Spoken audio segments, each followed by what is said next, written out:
Hello everyone. Welcome to the channel. In this video, I will show you how to make your Instagram account private. Please watch this video to the end.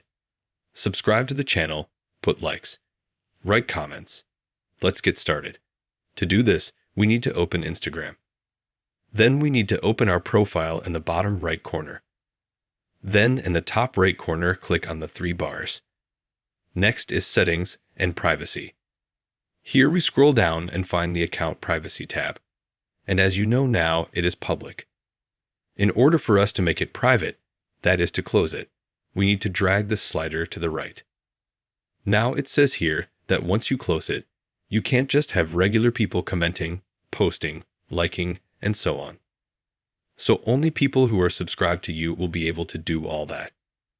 If you agree with that, click Switch to Private. After that, your account becomes private and you close it.